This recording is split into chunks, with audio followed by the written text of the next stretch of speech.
786.1 Radio RUA. Welcome to day 27 of 786.1 Radio RUA. Me and Mola's super fantastic Maha Ramadan radio show, where we're delving into ru'aing Dua Iftitah. And what a long way we have come. Alhamdulillah.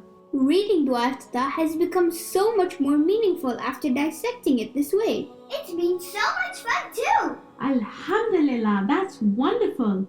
Let's jump right into the next verse.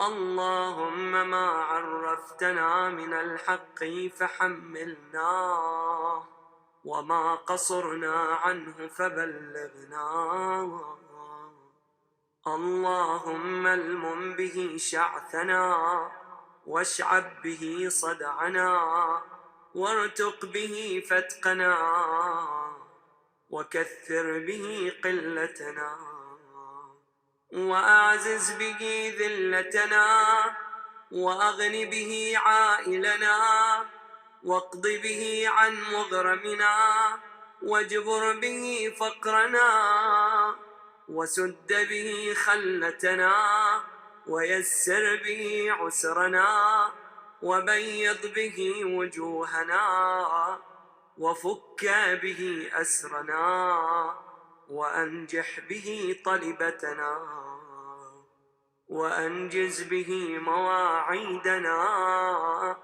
واستجب به دعوتنا وأعطنا به سؤلنا وبلغنا به من الدنيا والآخرة آمالنا وأعطنا به فوق رغبتنا. O Allah, what you have made known to us of the truth, help us bear it, and what we fall short of, make us reach it. O Allah, through Him, put order in our affairs, gather and unite our flocks, join together our separations, increase our minority, lift us from degradation, relieve our miseries, pull us out of our debts, remove our poverty, fill the gaps in our confusion, ease our difficulties, brighten our faces, free our prisoners, grant our requests, fulfill our promises, answer our calls, grant us our requests, cause us to obtain what we hope for from this world and the hereafter, and give us more than our expectations. There is such a perfect sequence to Mullah Mahdi Jan's dua. First, we began praying for the coming of our awaited Imam. Then, we prayed for the establishment of the honorable government, Dawlatin Karima. We now pray in this section for ourselves. But it's a guided dua, telling us what we need in preparation for the zuhur and to work towards it. How are we going to improve ourselves? Through Mullah Mahdi Jan, we want order in our disorder. We have got to be in the same flow as him when he reappears. If we don't understand his movement, how is he going to do what he's going to do? And why? Then that tells us if we really want him to come or not, if we desire it or not. Yes, that's right. This section is a complete description of what I may be falling short on and what I need to do. It's so crystal clear. If we are a people who are working against each other, we are not working for the Dawlatin Karima. If that's the case, then we don't really want our Imam to come. Today is the day of resolutions then. This should be our aim for the coming year. Let's introspect today and see what we need to build in ourselves and our aim so as to be the same mission as our awaited Imam. This is proactive waiting. Let's generate a list to look at and then build our personal and family resolutions in Family Dua Iftitah time. That's a brilliant idea. From the verse we have looked at today, let's build a bank of questions. That could be our massive bumper pack for Tutti Twists. Yes, as well as our proactive Family Dua Iftitah time activity. The family conversation will help guide each family member in making resolutions. Tutti Twist coming right up. 2T Think and Type Twist. Active Resolution Builder Question 1. What order am I going to employ in my life? Personally, family, community, and globally in proactively preparing for my awaited Imam. Active Resolution Builder Question 2. What does unity mean to me? What does unity in the Dawlatin Karima look like? What is my resolution for the coming year for standing united for the honorable government? Active Resolution Builder Question 3. How am I working for others in the world? Active Resolution Builder Question 4. What am I learning and enrolling in learning that I may apply so as to be able to assist the government of my Imam? Active Resolution Builder Question 5. Is my strive in building what we hope for geared towards both the dunya and the akhirah? That's a jam-packed 2T twist right there. Your last question reminds me of a really amazing story about having an end goal in mind and working towards it. Let's have a story then. Yahoo! Yippee! Hi guys, it's story time. Hi guys, it's story time! There was a country long time ago where the people would change their king every year. The person who would become the king had to agree to a contract whereby he will be sent to an island after his 1 year of being a king. So each year the king would finish his term and it was time for him to go to the island and live there. The people dressed him up in expensive clothes, put him on an elephant, and took him around the cities to say goodbye to the people. This was the moment of sadness for all the kings who have ruled there for 1 year. After saying goodbye, the guards took the king with a boat to the remote island and left him there. 1 year on their way back, the guards discovered a ship that had sunk just recently. They saw a young man who survived by holding on to a floating piece of wood. As they needed a new king, they picked up the young man and took him to their country. They requested him to be their king for a year. At first he refused, but later he agreed to be their king. The country's ministers then told him about all the rules and regulations and that how he will be sent to an island 1 year later. After 3 days of being a king, he asked the ministers if they could show him the island where all the other kings were sent. They agreed and took him to the island. The island was covered with a thick jungle and sounds of vicious animals were heard coming out of it. The new king ventured a little to see how it was and discovered the dead bodies of all the past kings. He understood that as soon as they were left on the islands, the animals came and killed them. The young new king then went back to the country and requested the people to provide him with 100 strong workers. When he was provided with the 100 workers, he took them to the island and told them to remove all the deadly animals and to cut down all the trees. He would visit the island every month to see how the work is progressing. In the first month, the animals were removed and many trees were cut down. In the second month, the whole island was cleaned out. The king then told the workers to plant gardens in various parts of the island. He also took with himself useful animals like chickens, ducks, birds, goats, and cows. In the third month, he ordered the workers to build big houses and docking stations for ships. Over the months, the island turned into a beautiful place. The young king would wear simple clothes and spend very little from his earnings. He sent all the earnings to the island for storage. 9 months have passed like this. The king gathered all the people and told them, I know that I have to go to the island after 1 year, but I would like to go there right now. But the people didn't agree to this and said he had to wait for another 3 months to complete the year. 3 months passed, and now it was a full year. The people dressed up the young king and put him on an elephant to take him round the country to say goodbye to others. However, this king is unusually happy to leave the kingdom. Many people asked him. All the other kings would cry at this moment. Why are you laughing and smiling? He replied, Don't you know that the wise people would say? They say when you come into this world as a baby, you are crying, and everyone was smiling. Live your life such that when you are dying, you will be smiling and everyone around you will be crying. I have lived that life.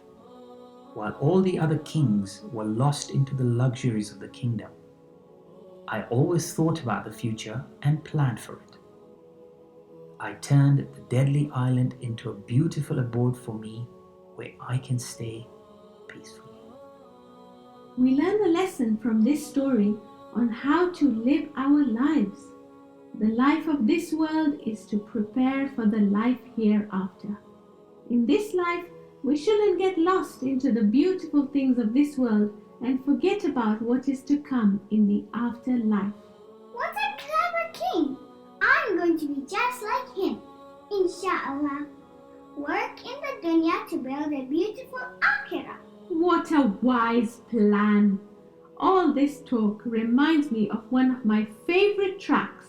Let's play Don't Build Your House, please, Nabiha. Don't build your house on the sandy land.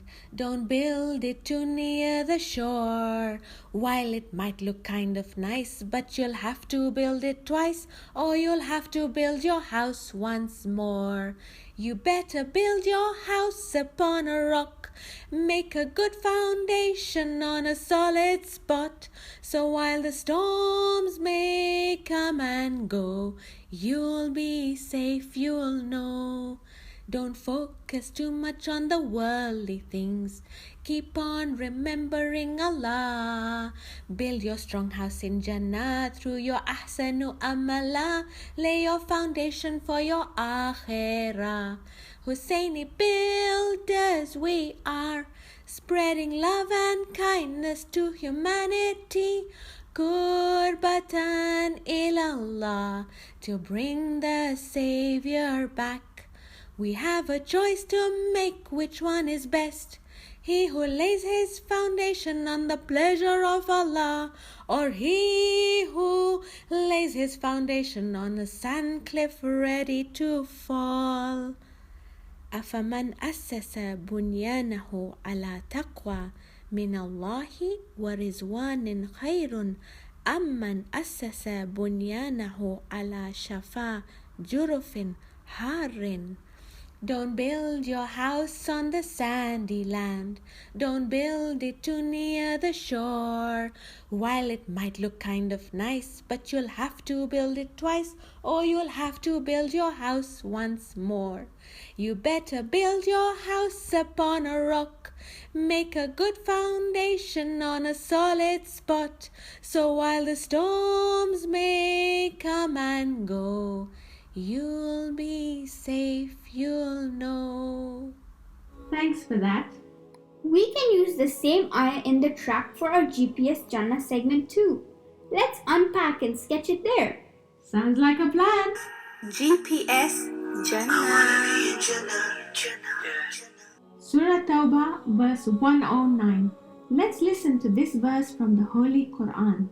أفمن أسس بنيانه على تقوى من الله ورضوان خير أم من أسس بنيانه على شفا جرف هار. Is he who founds his building on taqwa and the pleasure of Allah better off, or he who founds his building on the edge of a sand cliff ready to fall? Which one is better? Think, tafakkur, think. Building a home on a strong foundation or building a home on a sand cliff? If I built my home on a sand cliff, it would definitely break. Exactly. That's what Allah wants us to imagine here. The strongest material to build our homes is made of taqwa. It's unbreakable. So if I had taqwa, I'm building a strong house. Yes, it's the strongest material and the strongest foundation is the akhirah. Building our life on the sandy lands of dunya is not wise. Our belief and good deeds are our blocks on the strong foundation of the akhirah, aren't they? Yes, that's right. Let's sketch the ayah in our sketchbooks. There are some animals that also smartly strive for their future. We can take lessons on building our homes in the akhirah from them. Which animal are you thinking of? I'm thinking of cute little squirrels. Ooh, they are so cute. I saw some in Auntie Aya's garden when I went to London. Wise words from the animal kingdom. Squirrels are little animals from the rodent family. They have 4 front teeth that never stop growing and bushy tails. They are famous for scampering and leaping from branch to branch of trees. Squirrels are well aware of the seasons and begin to scatter stock up for the winter time. Scatter stocking is burying lots of nuts and acorns to eat in winter in lots of different places. They have order in their affairs and are pre-planned and organized for what is to come. We can take lessons from these lovely squirrels by being well aware of the season. We are in the season of worship, so stockpiling up on good deeds is the way. They also scatter stockpile. Let's all scatter stockpile by doing a variety of good deeds that aids us in our future, just as the scatter stockpiling aids the squirrels in the coming winter. Thank you for that, Nadia. They are building their winter house on a strong foundation. You're gonna love my building tongue twister for today. Tongue twister.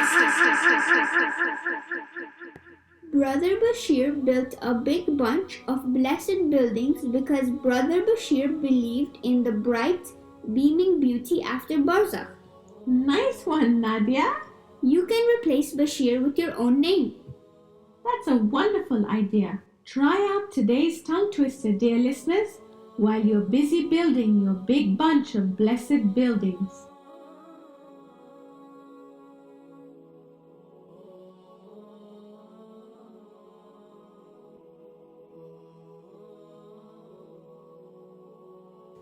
I'm a super builder track coming right up.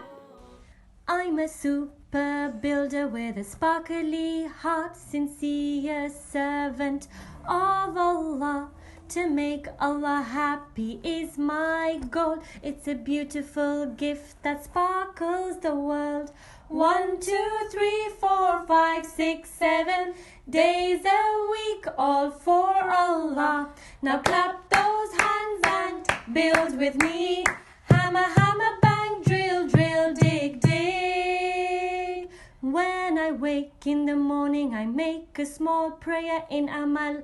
A'amalu binniya, our deeds depend on intention. Everything I do, I dedicate to you with sparkly hands, feet and heart. 1, 2, 3, 4, 5, 6, 7 days a week, all for Allah. Now clap those hands and build with me. Hammer, hammer, bang, drill, drill, dig, dig. When I go to school, I work, I play, I help my friends every day. Everything I do, I dedicate to you with sparkly hands, feet and heart. 1, 2, 3, 4, 5, 6, 7 days a week, all for Allah. Now clap those hands and build with me. Hammer, hammer, bang, drill, drill, dig, dig. When I'm at home, I'm a super helper, listening, caring, sharing and loving everything I do. I dedicate to you with sparkly hands, feet and heart. 1, 2, 3, 4, 5, 6, 7 days a week, all for Allah. Now clap those hands and build with me. Hammer, hammer, bang, drill, drill, dig, dig. قل إن صلاتي ونسكي ومحياي ومماتي لله رب العالمين. Say my prayer and sacrifice, my life and death are all for Allah, the Lord of the world. Everything I do, I dedicate to you with sparkly hands, feet and heart. ربنا تقبل منا إنك أنت السميع العليم. Our Rabb, accept from us this service. Verily, you alone are the all-hearing, the all-knowing. Everything I do, I dedicate to you with sparkly hands, feet and heart. Everything I do, I dedicate to you with sparkly hands, feet and heart. We've got just enough time for a meditation minute. Let's slide into some creative visualization. The Meditation Minute. Close your eyes, be very still, and say to yourself, I am proactive like Hussein. I am proactive like Hussein. Now, imagine that inside you there is a tiny battery. This battery gives you all the power and energy you need.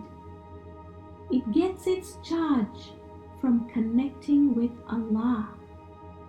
When you recharge your battery, you feel refreshed and energized. When you think and live like the Ahlul Bayt, you get recharged. When you RUA the Holy Quran, you get recharged. This kind of battery charge is very powerful indeed.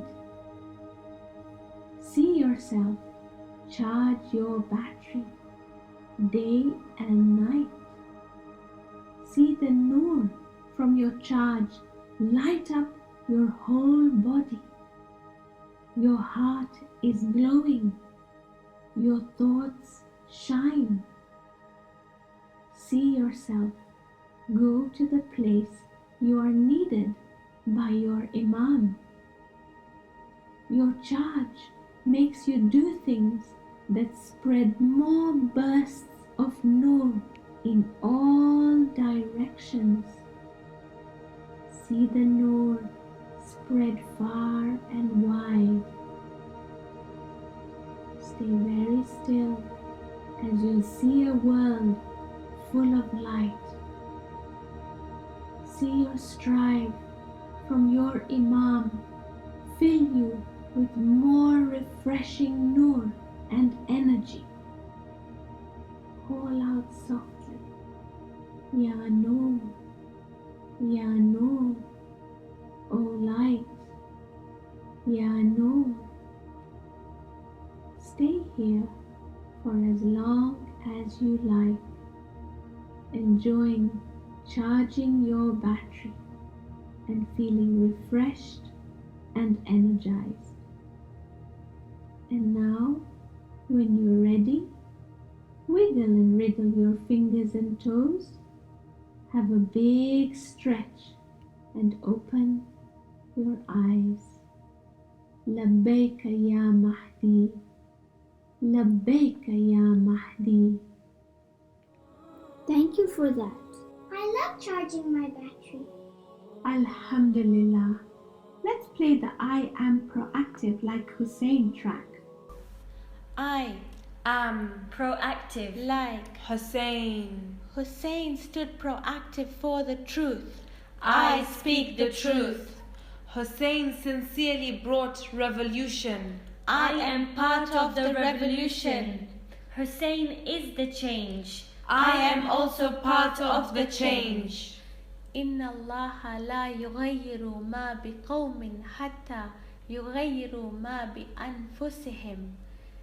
Surely Allah will not change the condition of people until they change what is in themselves. I live Hussein. I am Husseini. I am proactive. Alhamdulillah. Thank you. Dear listeners, see you all back here tomorrow on 786.1 Radio RUA.